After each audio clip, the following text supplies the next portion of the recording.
الحمد لله وكفى والصلاة والسلام على عباده الذين اصطفى خصوصا على أفضلهم وخاتم النبيين محمد الأمين وعلى آله وصحبه أجمعين. أما بعد فقد قال الله تبارك وتعالى كما ورد في سورة النساء: اعوذ باللہ من الشیطان الرجیم بسم اللہ الرحمن الرحیم ان المنافقین فی الدرک الاسفل من النار. وقال عز وجل كما ورد في سورة التوبہ: سواء علیہم استغفرت لهم ام لم تستغفر لهم ان تستغفر لهم 70 مرة فلن يغفر الله لهم.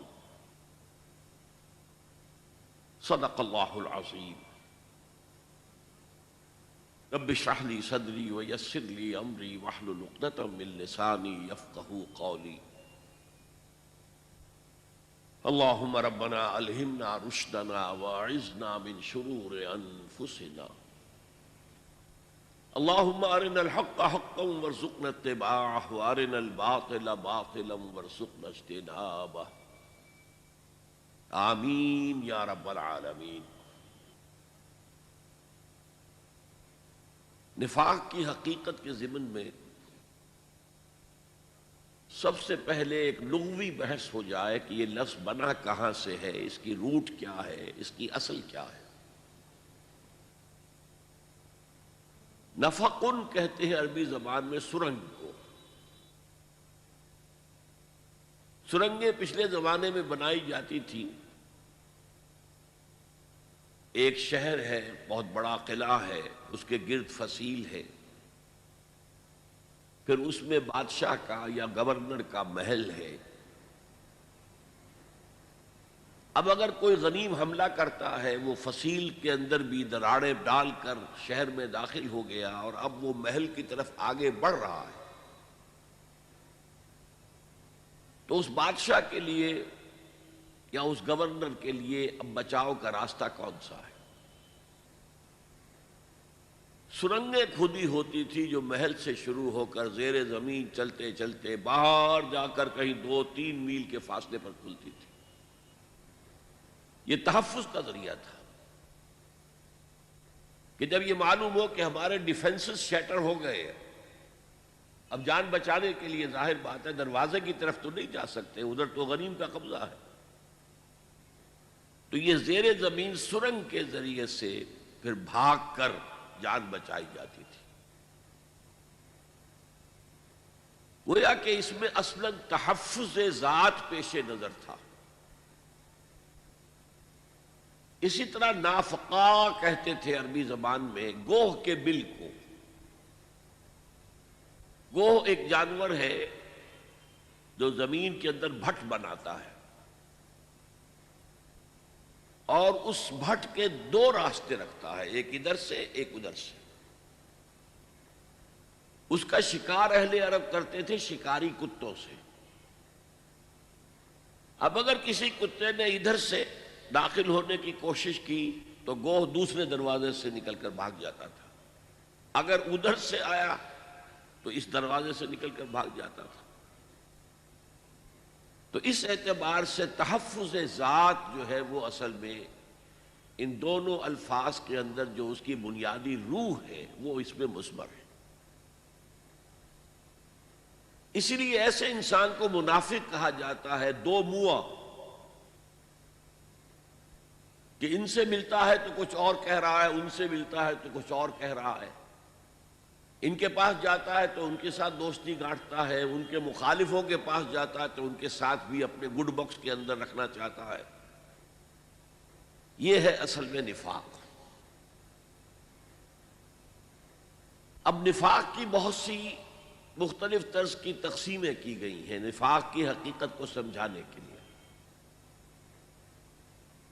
ایک ہے عقیدے کا نفاق، انسان جان بوجھ کر دھوکہ دے رہا ہو. اپنے بچاؤ کے لیے۔ ایک ہے عمل کا نفاق، اگرچہ دل کے اندر اس کا کوئی ارادہ ایسا نہ ہو، لیکن پھر بھی اس کے عمل کے اندر دو عملی پائی جاتی ہے۔ میں نے اسے ذرا مختلف انداز میں تقسیم کیا ہے۔ ایک ہے شعوری نفاق، جبکہ منافق کو معلوم ہوتا ہے کہ میں منافق ہوں، میں مسلمان نہیں ہوں، مومن نہیں ہوں۔ اور ایک غیر شعوری نفاق ہوتا ہے جس میں منافق اپنے آپ کو مسلمان سمجھتا ہے، وہ دوسروں کو سمجھتا ہے کہ وہ غلط راستے پر جا رہے ہیں، میں تو مسلمان ہوں اور میں تو صاحب ایمان ہوں، اور حقیقت میں وہ منافق ہے۔ تو ایک شعوری نفاق ہے اور ایک غیر شعوری نفاق ہے۔ اس شعوری نفاق کے لیے دو مثالیں میں آپ کو دے سکتا ہوں۔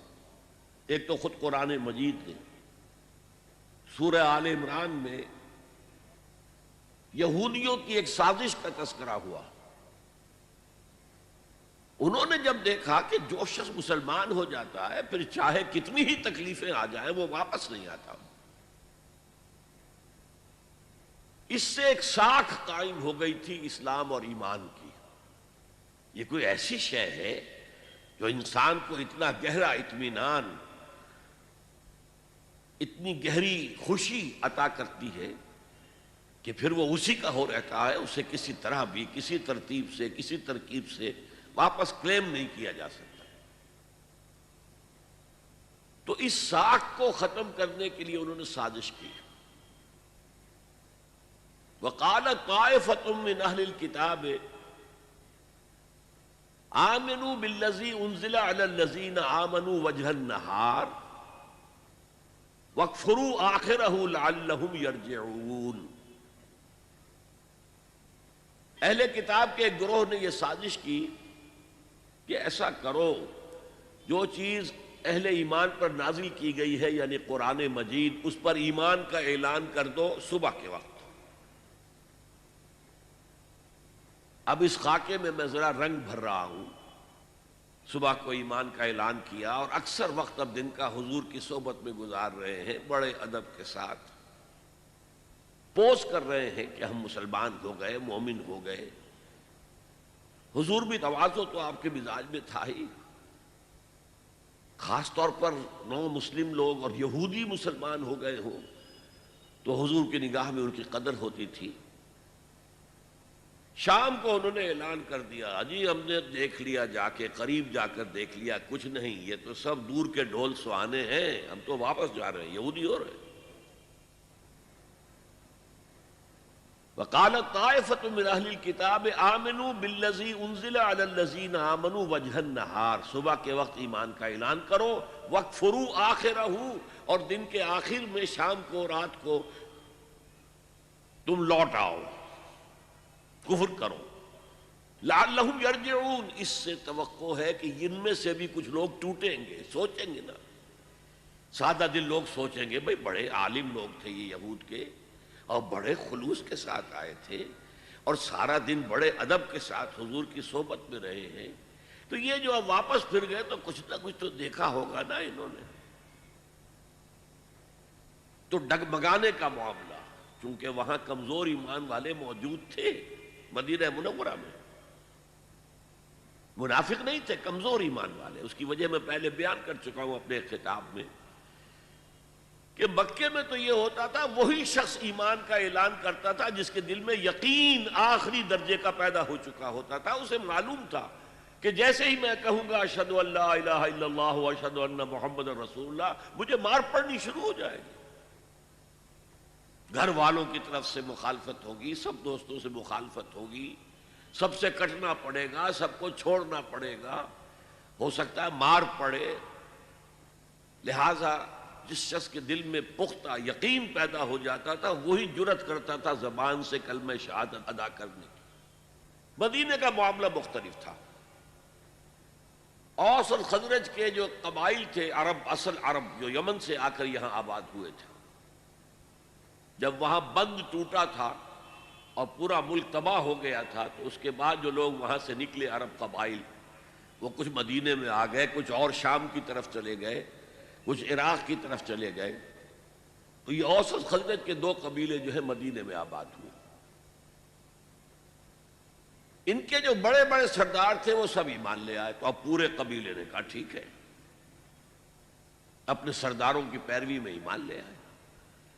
نہ انہیں کوئی کوفت اٹھانی پڑی، نہ کوئی تکلیف اٹھانی پڑی، نہ گھر والوں کو چھوڑنا پڑا، کچھ بھی نہیں، کوئی قیمت دینی نہیں پڑی. حالات کس قدر مختلف تھے.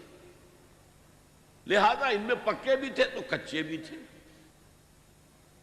پختہ ایمان والے بھی تھے تو ذرا کمزور ایمان والے بھی تھے. اور ایسے کمزور ایمان والوں کے دلوں میں یہ وسوسہ اندازی کرنا بہت آسان تھا. جیسے میں نے آپ سے عرض کیا تھا، تحویل قبلہ پر یہودیوں نے شور مچا دیا تھا، اور بہت سے اہل ایمان جو ہے ان کے دلوں میں بھی وسوسہ پیدا ہو گیا تھا.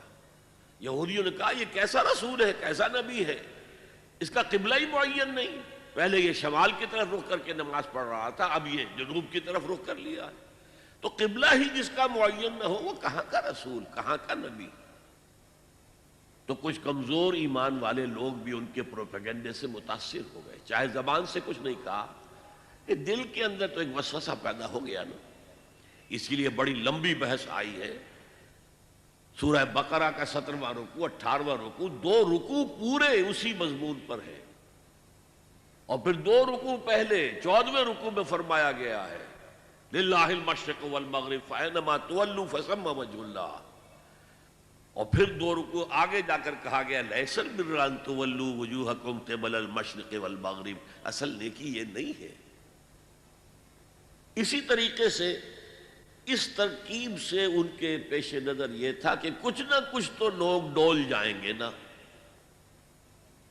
کچھ نہ کچھ لوگوں کے دلوں کے اندر تو یہ احساس ہوگا بھئی یہ لوگ آئے تھے بڑی شرافت کے ساتھ، اور یہ لوگ یہود کے علماء میں سے ہیں، یہ ایمان لائے اور یہ کس قدر ادب کے ساتھ حضور کی صحبت میں رہے. اب شام کو انہوں نے جو کفر کا اعلان کیا، واپس ہم تو یہودیت کی طرف جا رہے ہیں، آخر کچھ تو ہوگا نا جو انہوں نے دیکھا ہوگا. اب یہ نوٹ کر لیجئے کہ یہ لوگ جو چند گھنٹے ایمان میں رہے، مسلم تو مان لیا گیا انہیں، تو انہوں نے کلمہ شہادت ادا کیا ہے، لیکن ظاہر بات ہے انہیں معلوم تھا کہ ہم ایمان نہیں لائے ہیں، ہم مسلمان نہیں ہوئے ہیں. They knew it کہ یہ تو ہمارا فراڈ ہے، یہ تو ہماری ایک تدبیر ہے تاکہ مسلمانوں کو ہلائیں. اسی طرح کی ایک مثال ہو سکتی ہے، اور ایسا واقعہ ہوا بھی ہے پاکستان میں. کوئی غیر ملکی جاسوس آتا ہے، وہ ختنہ بھی کرا کے آتا ہے، داڑھی رکھ کر آتا ہے، نماز یاد کر کے آتا ہے، اور وہ آ کر کسی بارڈر کے قریب کسی گاؤں میں امام بن جاتا ہے مسجد کا. جی میں خدمت کرنا چاہتا ہوں اسلام کی، میں آپ سے کوئی تنخواہ بھی نہیں لوں گا، بس اسلام کی خدمت پیش نظر ہے. اور اکثر پاکستان میں جو مساجد کے ائمہ ہوتے ہیں وہ آتے ہیں، یہ جو علاقہ ہے پہاڑی علاقہ کوہستان کا، NWFB کا، یہاں سے آتے ہیں لوگ. وہاں پر یہ ابتدائی تعلیم جو ہے ناظرہ قرآن، حفظ قرآن، اس کا بہت چرچا ہے پٹھانوں کے ریجن میں. تو اکثر و بیشتر لوگ باہری سے آئے ہوئے ہوتے ہیں، ان کا یہ بھی کوئی انہی میں سے ہوگا. اب وہ وہاں پر ایک جاسوس کی حیثیت سے رہا، اور کئی سال مسجد کا امام بنا رہا، اور چھپا ہوا اس کے پاس جو ہے ٹرانسمیٹر اس کے حجرے میں موجود تھا، اور وہ اطلاعات دے رہا تھا. ظاہر ہے اسے معلوم ہے میں اسلام نہیں لایا، میں ایمان نہیں لایا، میں تو صرف جاسوسی کے مقصد کے لیے مسلمان بنا ہوں. تو یہ ہے شعوری نفاق، جس کو کہ انسان جانتا ہے، خود متنبہ ہے کہ میں نہ مومن ہوں نہ مسلم ہوں، میں منافق ہوں. اس کے برعکس دور نبوت کے دوران ہم جتنا نفاق دیکھتے ہیں وہ غیر شعوری نفاق تھا اکثر و بیشتر. اس کا پس منظر کیا ہے؟ ایک شخص تک اسلام کی دعوت پہنچی، اس کے دل نے گواہی دی ہاں یہ حق ہے، اس کی فطرت کے اندر اس کی طرف کشش پیدا ہو گئی. یا پورا قبیلہ ایمان لے آیا، وہ بھی ایمان لے آیا، کوئی دھوکہ دینے کی نیت نہیں تھی، منافق نہیں تھا، ایمان لایا تھا. لیکن اب مختلف قسم کے لوگ ہیں. کچھ لوگ تو وہ ہوتے ہیں جو کسی شے کو اختیار کرتے ہیں تو ہر چے باد آباد، اب جو ہو سو ہو. ماں کشتی درا بنداختین، اب ہم نے اپنی کشتی جو ہے سمندر میں ڈال دی ہے، اب جو ہو سو ہو. کشتی تیرے گی تو ہم بھی تیریں گے، ڈوبے گی تو ہم بھی ڈوبیں گے، تیار ہیں ہم اس کے لیے. جیسے طارق بن زیاد نے کشتیاں جلا دی تھی.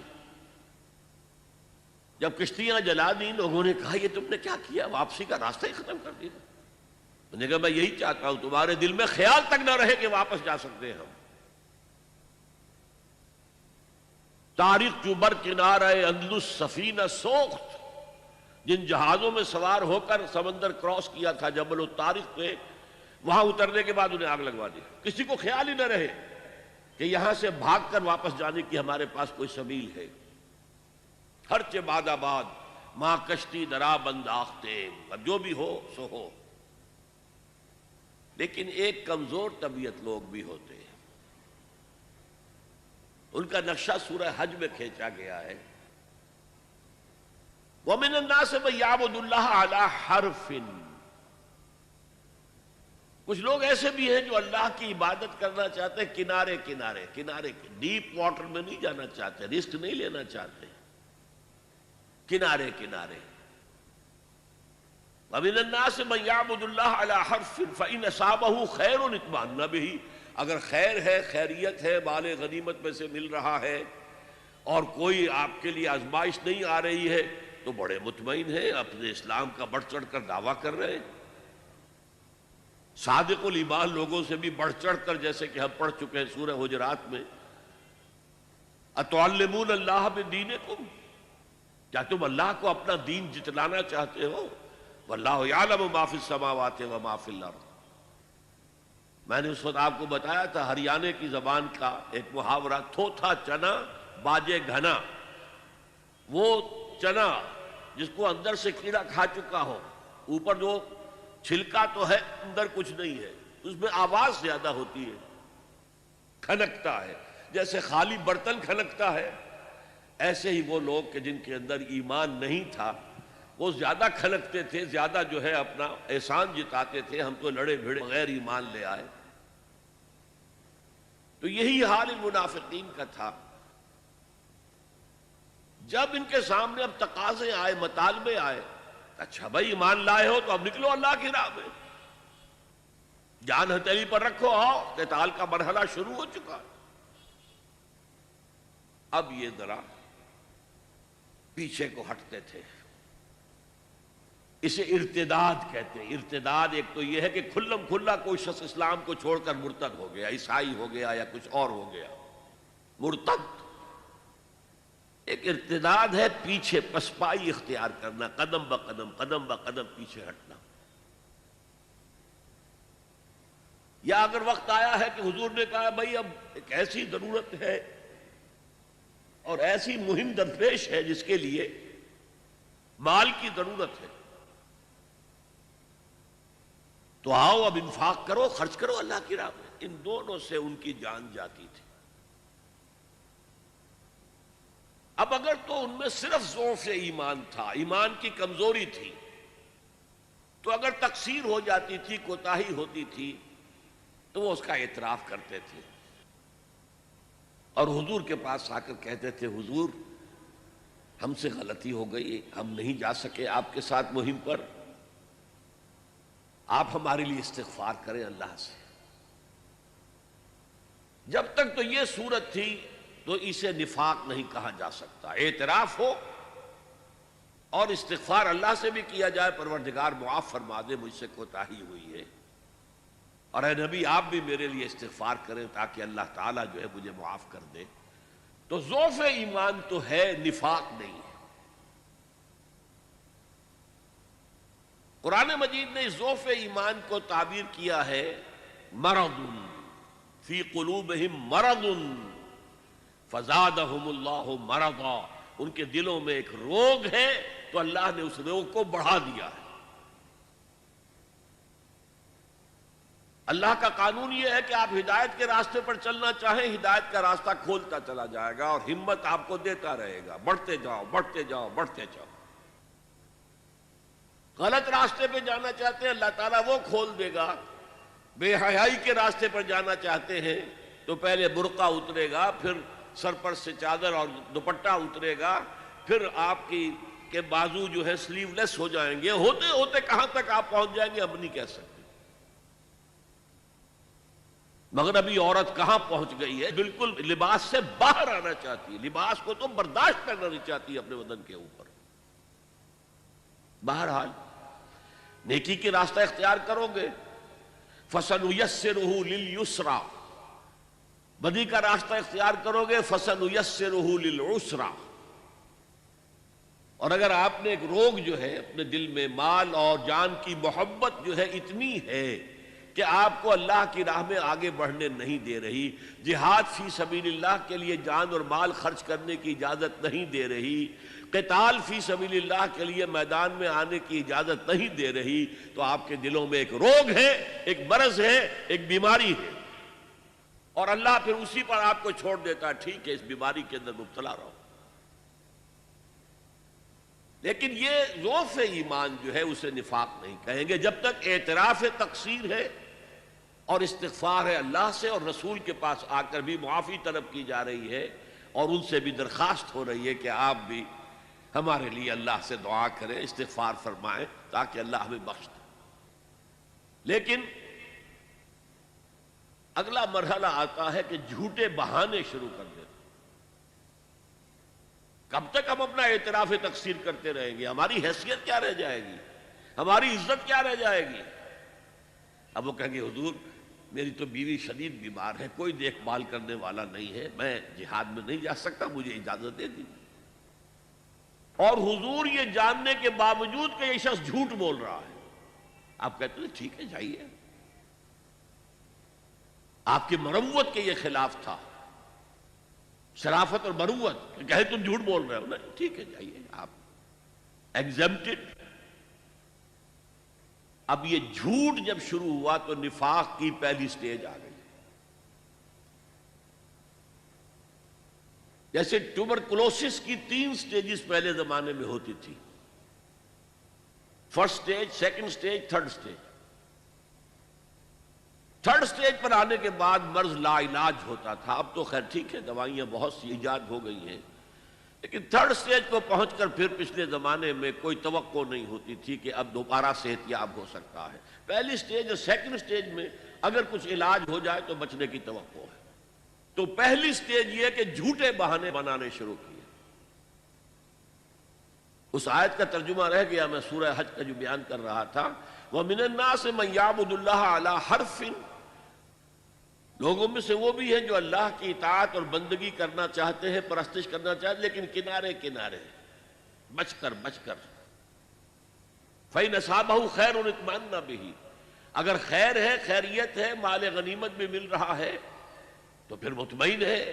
وَإِنْ أَصَابَتْهُ الْفِتْنَةُ انقلب إِلَى وَجْهِهِ خَسِرَ الدُّنْيَا وَالْآخِرَةَ، اگر کوئی فتنہ آ گیا، آزمائش آ گئی، کوئی امتحان آ گیا تو اوندھے منہ گر پڑتے ہیں. یہ خسارہ ہے دنیا اور آخرت دونوں. سورہ حج کے بارے میں آپ کو بتا چکا ہوں کہ یہ عام خیال تو یہ کہ یہ مدنی ہے، مدنی نہیں، یہ مکی ہے، لیکن مکی دور کے بالکل آخری زمانے کی صورتوں میں سے. مکی دور میں، مکی قرآن میں 2/3 قرآن ہے مکی میں، جو مکے میں نازل ہوا، اس میں صرف ایک مقام پر نفاق کا ذکر آیا ہے، سورہ عنکبوت میں بس.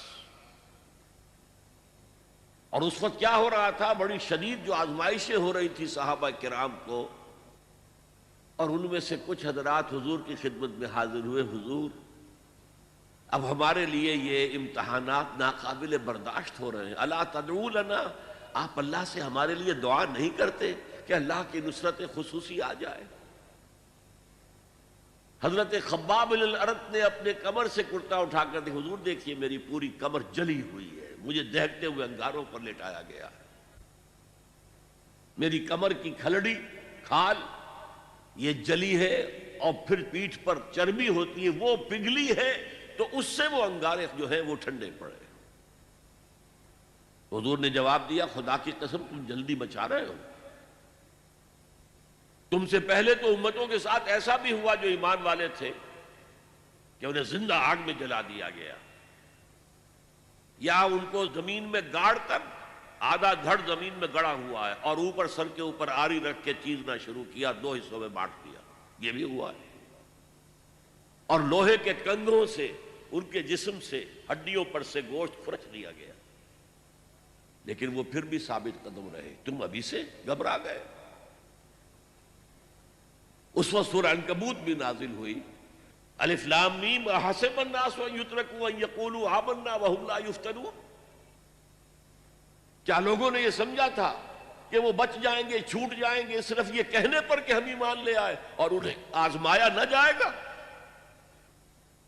وَلَقَدْ فَتَنَّا الَّذِينَ مِن قَبْلِهِمْ، ہم نے جو بھی ان سے پہلے اس راستے پر آئے انہیں آزمایا، خوب آزمایا۔ فَلَيَعْلَمَنَّهُ الَّذِينَ آمَنُوا صَدَقُوا وَلَيَعْلَمَنَّ الْكَاذِبِينَ، اللہ لازماً ظاہر کر دے گا کون سچے ہیں اپنے دعوی ایمان میں اور کون جھوٹے، جھوٹ موٹ کا دعویٰ کر رہے ہیں۔ اور آگے چل کر اسی رکوع میں فرمایا وَلَيَعْلَمَنَّ اللَّهُ الَّذِينَ آمَنُوا وَلَيَعْلَمَنَّ الْمُنَافِقِينَ، اور اللہ تعالیٰ کھول دے گا کون ہے صاحب ایمان اور کون منافق ہے۔ بس یہ ایک لفظ ہے پورے مکی قرآن میں۔ یہ مرض اصل میں ظاہر ہوا ہے مدینے میں آ کر۔ اچھا، پہلی سٹیج تو یہ ہوئی کہ جھوٹے بہانے بنانے شروع کیے، اس کے بعد محسوس ہوا کہ ہم جب جھوٹے بہانے بناتے ہیں تو لوگ زیر لب مسکراتے ہیں کہ یہ تو ان کی عادت ہی ہے جھوٹے بہانے بنانا۔ اب انہوں نے سہارا لیا قسموں کا، خدا کی قسم، واللہ تاللہ، اللہ جانتا ہے، اللہ گواہ ہے کہ میری یہ مجبوری ہے، میری یہ مشکل ہے، میرا یہ مسئلہ ہے، میں نہیں نکل سکتا اللہ کی راہ میں۔ اب یہ اصل میں ٹی بی کا مرض، نفاق کا مرض اب دوسری سٹیج میں داخل ہو گیا۔ کچھ آگے بڑھ کر یہ ہوتا تھا کہ ایک دشمنی سی پیدا ہو جاتی تھی دل میں حضور کے خلاف اور صادق الایمان مسلمانوں کے خلاف، کہ یہ انہوں نے ہمیں مشکل میں ڈال دیا ہے۔ ہم ایمان لائے تھے، ہمیں کیا پتا تھا کہ ایمان کے تقاضے یہ ہوں گے، ہم سمجھے تھے بس ایک عقیدہ ہے، بدل لیا، اللہ خیر صلی اللہ۔ یہ تقاضے تو بڑے بھاری ہیں، ان کو پورا کرنا تو آسان نہیں ہے۔ وہ جو اقبال کہتا ہے تو بچا بچا کے نہ رکھ اسے، تیرا آئینہ ہے وہ آئینہ کہ شکستہ ہو تو عزیز تر ہے نگاہ آئینہ ساز میں۔ جان اور مال بچاؤ نہیں، خرچ کرو۔ آئینہ ٹوٹا ہوا کس کو پسند آتا ہے؟ اللہ کو تو تمہاری ٹوٹی ہوئی لاش زیادہ پسند ہے بنسبت تمہارے زندہ وجود کے۔ حضرت حمزہ کی لاش جب آئی تھی حضور کی نگاہوں کے سامنے، ناک کٹی ہوئی ہے، کان کٹے ہوئے ہیں، پیٹ چاک کر کے کلیجہ چبایا گیا ہے، اللہ کی نگاہ میں اس کٹے پھٹے جسم کی جو قدر ہوگی اس کا ہم اندازہ نہیں کر سکتے۔ تو بچا بچا کے نہ رکھ اسے، تیرا آئینہ ہے وہ آئینہ کہ شکستہ ہو تو عزیز تر ہے نگاہ آئینہ ساز میں۔ آئینہ ساز اللہ ہے۔ تو ایک تو دشمنی ہو جاتی تھی رسول سے، اور اس میں ایک خاص واقعہ میں آپ کو بتا دوں۔ حضور نے مدینہ تشریف آوری کے 6 مہینے کے بعد 7ویں مہینے سے چھوٹے چھوٹے چھاپا بار دستے بھیجنے شروع کر دیے to threaten the life line of Mecca. مکے کی جو ساری معیشت تھی وہ تجارت پر تھی، اور اگر آپ تاریخی حیثیت سے جاننا چاہیں کہ یہ لنک بن گئے تھے trade between east and west. دیکھیے، جب تک نہر سویز نہیں تھی تو مشرق و مغرب کے درمیان سمندری راستہ تو کوئی نہیں تھا۔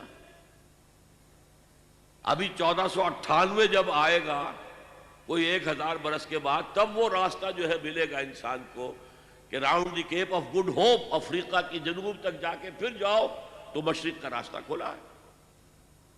تو ہوتا کیا تھا، یورپ سے سامان تجارت آیا اور شام کے ساحل پر اتر گیا۔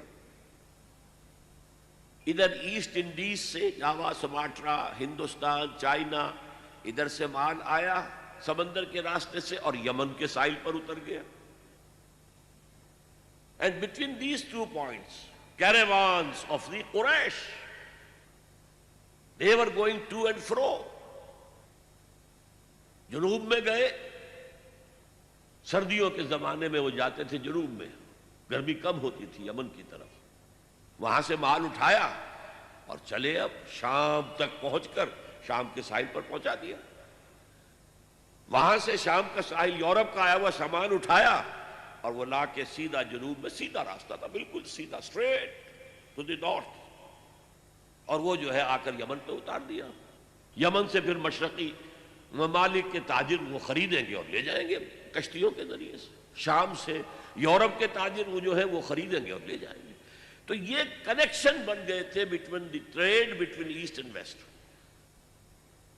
اور ان کو یہ سہولت حاصل تھی، پروٹیکشن حاصل تھی کہ کوئی بھی قبیلہ عرب کا ان کے کیروان کے اوپر حملہ نہیں کر سکتا تھا، because they were the custodians of کعبہ، اور تمام قبیلوں کے بت کعبے میں رکھے ہوئے تھے as if they were hostages with them۔ کوئی قبیلہ ان کے خلاف جارحیت کرے گا تو وہ اس کے بت کی گردن مروڑ کر باہر پھینکیں گے۔ اس وجہ سے انہیں اس پوری تجارت کے اندر، اور ان کی جو مالی حیثیت بہت بہتر تھی قریش کی بقیہ پورے عرب سے، اس کا سبب یہ تھا۔ اب حضور نے کیا کیا؟ اسے تھریٹن کیا، we are very much here now, this can be called the economic blockade of Mecca. یہ تھا پھر جس کے نتیجے میں، اچھا اس وقت تک قرآن مجید میں قتال کا حکم نہیں آیا تھا، یہ حضور کی اپنی تدبیر تھی، اپنا اجتہاد تھا۔ تو وہ کہتے ہیں دیکھو جی ابھی قرآن میں تو حکم آیا نہیں، یہ تو کچھ ایڈونچرس آدمی معلوم ہوتے ہیں، ایمبیشس آدمی معلوم ہوتے ہیں، انہوں نے ہمیں مصیبت میں ڈال دیا۔ پھر ان کا کہنا یہ تھا کہ بھائی دعوت سے، تبلیغ سے، نصیحت سے، ٹھنڈی ٹھنڈی باتوں سے اپنی بات پھیلاؤ، یہ کیا چھیڑنا قریش کو کہ پھر جنگوں کا آغاز ہو جائے۔ اندر تو تھی اپنی بزدلی، لیکن اس کے اوپر ردے چڑھ رہے تھے فلسفے کے۔ جیسے ہم کہتے ہیں کہ اگر کسی کو گڑ دے کر مارا جائے تو زہر ضرور دینا ہے، تو اس اعتبار سے وہ حضور سے بھی اپنے دل میں عداوت محسوس کرنے لگے۔ اور یہ جو مسلمان ہیں یہ فینیٹکس، یہ پاگل، یہ جذباتی لوگ، یہ نہ دائیں دیکھتے نہ بائیں دیکھتے ہیں، نہ سامنے کے خطرات نہ پیچھے کے حالات، نہ انہیں اپنے بیوی بچوں کا کوئی خیال ہے، کچھ بھی نہیں، اور یہ فوراً کھڑے ہو جاتے ہیں، چل پڑتے ہیں، فوراً لبیک کہتے ہیں۔ جب یہ لبیک کہتے ہیں تو ہم نمایاں ہو گئے نا، اگر سب بیٹھے رہتے تو ہم بھی انہی میں شامل رہتے۔ اس وجہ سے پھر وہ عداوت کا درجہ ان کے اندر پیدا ہو گیا۔ یہ تھرڈ سٹیج ہے ٹیوبرکلوسس کی۔ نفاق جب اس درجے کو پہنچ جاتا تھا تو اب اس کے علاج کا کوئی امکان نہیں تھا۔ یہ ہے غیر شعوری نفاق، وہ اپنے آپ کو مسلمان سمجھتے تھے، مسلح سمجھتے تھے، تو یہ پھیلا رہے محمد اور اس کے ساتھی صلی اللہ علیہ وسلم، خامخواہ چیلنج کر رہے ہیں قریش کو۔ یہ انداز جیسے کہ سورہ بقرہ کے دوسرے رکوع میں ہے، وَإِذَا قِيلَ لَهُمْ لَا تُفْسِدُوا فِي الْأَرْضِ قَالُوا إِنَّمَا نَحْنُ مُصْلِحُونَ۔ جب ان سے کہا جاتا تھا دیکھو اللہ کے دین کو قائم کرنے کے لیے ایک جمعیت فراہم ہوئی ہے، اس کے امیر محمد ہیں صلی اللہ علیہ وسلم، اور اب عالمی اصلاح کا ایک پروگرام پیش نظر ہے، تم اس جماعتی زندگی میں رکھنا ڈال رہے ہو تو گویا کہ فساد مچا رہے ہو۔ وہ کہتے نہیں ہم تو جی اصلاح چاہتے ہیں، مصلحین ہیں، یہ فساد تو تم مچا رہے ہو، جنگیں تم نے شروع کر دی ہیں، ہم تو کہتے ہیں کہ صلح کے ساتھ کام کرو اور دعوت و تبلیغ کے ذریعے سے، صرف اس مشنری زیل کے ذریعے سے اپنی بات کو پھیلاؤ۔ یہ تھے مدینے کے منافقین۔ اب چند باتیں میں اس نفاق کے ضمن میں اور عرض کر دوں۔ حضور نے فرمایا صلی اللہ علیہ وسلم نفاق کے بارے میں، ما خافہ الا مومن وما امنہ الا منافق۔ نفاق کا خوف رہتا ہے صرف صاحب ایمان کو، اب نفاق سے اپنے آپ کو محفوظ سمجھتا ہے صرف منافق۔ صاحب ایمان کو ہمیشہ اس فکر میں رہتے تھے ہم سے کوئی کمزوری ظاہر نہ ہو جائے، مال اور اولاد کی محبت کہیں ہمارے قدم نہ روک لے، کہیں اللہ کے ہاں ہمارا شمار منافقین میں نہ ہو جائے۔ کوئی چھوٹی سی تقصیر ہو گئی تو وہ بھی انہیں معلوم ہوتا تھا کہ جیسے پہاڑ ان کے سروں پر آ گیا ہے۔ حضور نے فرمایا کچھ لوگ ایسے ہوتے ہیں کہ اگر گناہ کر بیٹھتے ہیں تو ایسے محسوس کرتے ہیں کہ پہاڑ تلے آ گئے، اتنا بوجھ، اتنا احساس کے اوپر ثقل۔ اور کچھ لوگ ایسے ہوتے ہیں کہ بڑے سے بڑا گناہ کر کے بس اتنا سا احساس ہوتا ہے کہ ناک پر مکھی بیٹھ گئی کہ ہم نے یوں کیا اڑا دیا، بس اتنا احساس۔ وہ ضمیر نام کی اندر شے وہ بتاتی تو ہے تم نے غلط کام کیا، اس سے زیادہ نہیں، مکھی اڑا دی خلاص۔ تو ما امنہ الا منافق، نفاق سے اپنے آپ کو محفوظ اور مامون سمجھتا ہے صرف منافق۔ یہ غیر شعوری نفاق ہے نا، وہ نہیں جانتا کہ میں منافق ہوں، وہ تو کہتا ہے میں مسلم ہوں، میں محمد کے پیچھے نمازیں پڑھتا ہوں صلی اللہ علیہ وسلم، میں روزے رکھتا ہوں، اگرچہ طبیعت تو نہیں چاہتی لیکن کیا کروں، جبرن زکوٰۃ بھی دے دیتا ہوں تاکہ مسلمانوں میں شمار تو رہے۔ تو وہ تو اپنے آپ کو مسلمان سمجھتا تھا منافق۔ تو ما امنہ الا منافق وما خافہ الا مومن، مومن کو خوف رہتا ہے کہ کہیں میں نفاق کی سرحدوں کے اندر داخل نہ ہو جاؤں۔ یہی وجہ دو واقعے سن لیجئے۔ ایک انصاری صحابی ہے حضرت حنظلہ رضی اللہ تعالی عنہ، ایک دفعہ گھر سے نکلے، عجیب کیفیت طاری تھی، نافق حنظلہ نافق حنظلہ نافق حنظلہ نافق حنظلہ تو منافق ہو گیا، حنظلہ تو منافق ہو گیا، حنظلہ تو منافق ہو گیا، ایک خاص کیفیت کے اندر کہے جا رہے ہیں۔ حضرت ابو بکر مل گئے راستے میں، کیا بات ہے حنظلہ، کیا کہہ رہے ہو، کیوں کہہ رہے ہو؟ کہا کہ میں محسوس کرتا ہوں جب میں حضور کی صحبت میں ہوتا ہوں تو میرے دل کی کیفیت کچھ اور ہوتی ہے، جب میں اپنے گھر بار میں آ گیا تو وہ کیفیت نہیں رہتی۔ یہی تو نفاق ہے۔ اب اگر حضرت ابو بکر چاہتے تو انہیں سمجھاتے کہ نہیں بھائی یہ نفاق نہیں ہے، لیکن انہوں نے حکمت سے دوسرا راستہ اختیار کیا، بھائی یہ حال تو میرا بھی ہے، حضور کی صحبت میں جب میں ہوتا ہوں تو واقعتاً ایمان کی کیفیت اور بلندی یا ایمان کی گہرائی وہ بالکل کسی اور شان کی ہوتی ہے۔ اور حضرت ابو بکر تاجر بھی تھے، جب میں اپنی دکان پر آ کر بیٹھتا ہوں تو پھر وہ کیفیت تو نہیں رہتی۔ تو چلو حضور سے پوچھتے۔ حضور کے پاس پہنچ گئے، حضور نے ساری بات سن کر کہا کہ حنظلہ یہ نفاق نہیں ہے، جو کیفیت تمہاری میری محفل میں ہوتی ہے یہ ہمیشہ نہیں رہ سکتی، اگر ہمیشہ رہے تو فرشتے تم سے تمہارے بستروں پر مسافہ کریں گے آ کر۔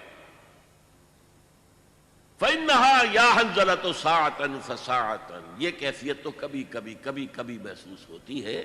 اس طرح کا ایمان، اتنا گہرا ایمان، اتنا یقین والا ایمان، جیسے کہ ایک صحابی سے صبح کو فجر کے بعد حضور نے پوچھا، آپ کا معمول تھا یہ، فجر کے بعد تشریف فرما رہتے تھے، صحابہ ہیں، کوئی سوال جواب ہو رہے ہیں، حضور یہ بھی پوچھتے تھے کسی نے کوئی خواب دیکھا ہے وہ بیان کرے۔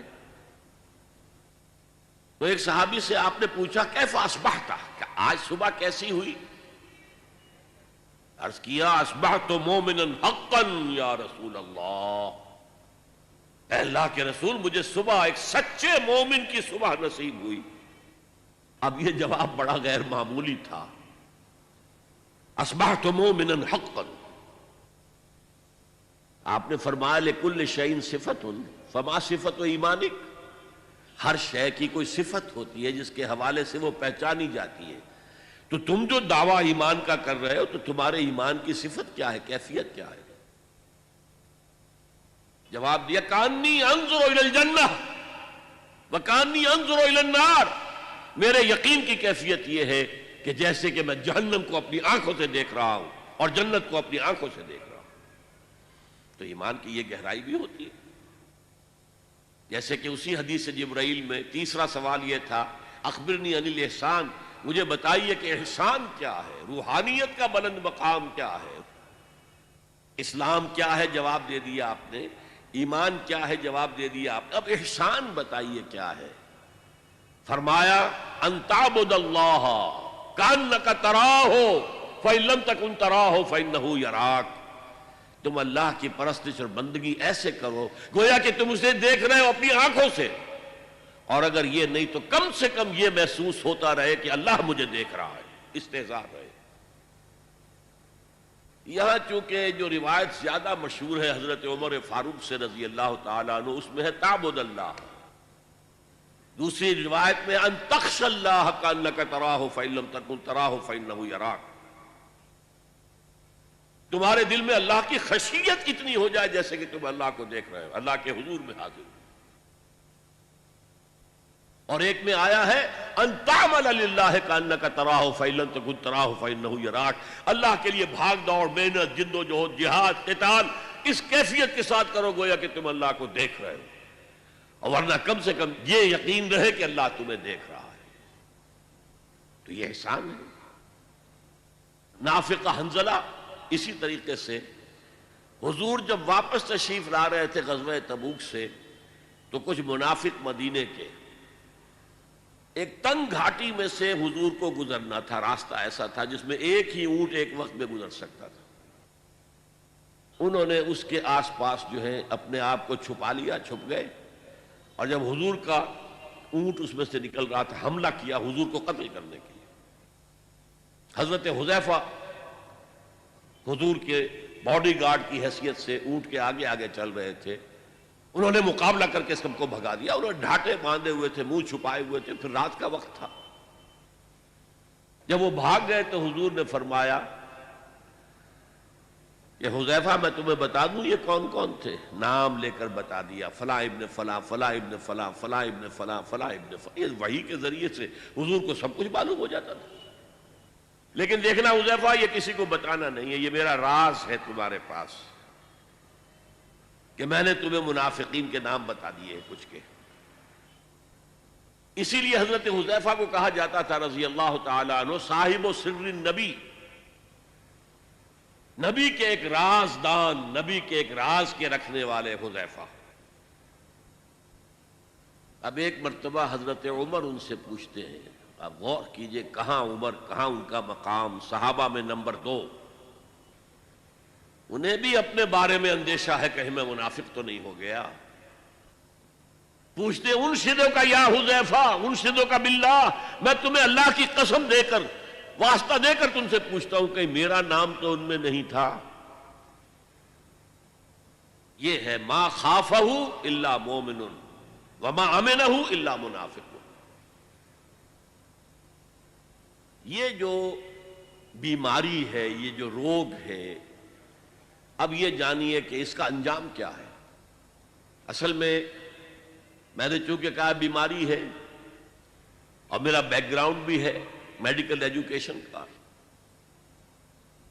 تو ہر مرض کے ضمن میں ہمارے ہاں بحثیں ہوتی ہیں، ایٹیولوجی کیا ہے، یہ بیماری کیوں آتی ہے۔ پھر جب بیماری لاحق ہو گئی تو اس کی علامات کیا ہیں، سائنز اینڈ سمپٹمز کیا ہیں، پھر پروگنوسس کیا ہے، کتنی شفا کی امید ہے اور کتنی نہیں ہے، پھر ٹریٹمنٹ کیا ہے، اور ٹریٹمنٹ بھی 2 طرح کے ہوتے ہیں، ایک پریونٹیو اور ایک کیوریٹیو۔ مرض سے بچا جائے، بچاؤ کی تدابیر، اور اگر مرض کی چھوت لگ گئی ہے تو پھر اس کا علاج۔ یہ جو منافقین کی بحث ہے اور نفاق کی بحث ہے، یہ بڑی تفصیل سے آئی ہے۔ سورہ بقرہ میں بھی ہے لیکن وہاں لفظ نفاق استعمال نہیں کیا گیا، رفتہ رفتہ رفتہ رفتہ اس کا جو پردہ چاک کیا گیا رفتہ رفتہ۔ سورہ بقرہ میں صرف یہ آیا ہے فی قلوبہم مرض فزادہم اللہ مرضا، کچھ سائنز اینڈ سمپٹمز بھی آ گئے۔ وَإِذَا لَقُوا الَّذِينَ آمَنُوا قَالُوا آمَنَّا وَإِذَا خَلَوْا إِلَىٰ شَيَاطِينِهِمْ قَالُوا إِنَّا مَعَكُمْ إِنَّمَا نَحْنُ مُسْتَهْزِئُونَ۔ جب وہ اہل ایمان سے ملتے کہتے ہم بھی ایمان لے آئے ہیں، ہم بھی صاحب ایمان ہیں، اور جب اپنے ان شیطانوں کے پاس جاتے ہیں، یہودی لیڈروں کے پاس، تو کہتے ہیں جی ہم تو آپ کے ساتھ ہیں، ہم ان سے تو صرف مذاق ہی کر رہے ہیں۔ اللہ یستہزئ بہم ویمدہم فی طغیانہم یعمہون، اصل میں اللہ ان سے مذاق کر رہا ہے اور انہیں ان کی سرکشی کے اندر آگے کھینچتا چلا جا رہا ہے۔ جیسا کہ میں نے کہا تھا، نیکی کا راستہ اختیار کرو گے اللہ اسے کھولتا چلا جائے گا، بدی کا اختیار کرو گے اللہ اس کو کھولتا چلا جائے گا، نفاق کا اختیار کرو گے اللہ اس کو کھولتا چلا جائے گا۔ تو سورہ بقرہ میں کہیں لفظ منافق یا نفاق نہیں آیا، آل عمران میں ایک جگہ آیا ہے، لیکن سورہ نساء میں بڑی مفصل بحثیں، ان کی علامات اور سب سے بڑے ان کے 3 جو سبب تھے۔ اللہ کے رسول کی اطاعت بہت بھاری گزرتی تھی، اچھا جی اللہ کا حکم تو ہم مانیں گے لیکن ان کا کیوں مانیں؟ یہ بھی تو ہماری طرح کے انسان ہیں۔ اسی لیے انہوں نے کہا تھا قرآن میں تو ابھی حکم آیا نہیں قتال کا، انہوں نے خامخواہ شروع کر دیا۔ اس پر پھر سورہ محمد نازل ہوئی جس کو سورہ قتال بھی کہتے ہیں۔ قتال کا حکم آ گیا، اب ان کی زبانیں چپ ہوئی، اب تو آ گیا، اب کیا کریں؟ جب وہ سورت اتری تو قرآن مجید میں اسی صورت میں ہے کہ آپ دیکھتے ہیں منافقین کو کہ اب ان کی آنکھیں ایسی پتھرا رہی ہیں جیسے کہ کوئی مرنے والے شخص کی آنکھیں پتھراتی ہیں، اب تو کوئی رہا ہی نہیں حضور۔ سورہ نساء میں بہت بحث ہے۔ پھر جہاد اور قتال سے بچنے والے وہ منافق ہیں، پھر جو ہجرت نہیں کرتے وہ منافق ہیں۔ مال و اولاد زیادہ پسند ہے، کیسے چھوڑ کر چلے جائیں؟ اہل و عیال زیادہ محبوب ہے، کیسے چھوڑ کر چلے جائیں؟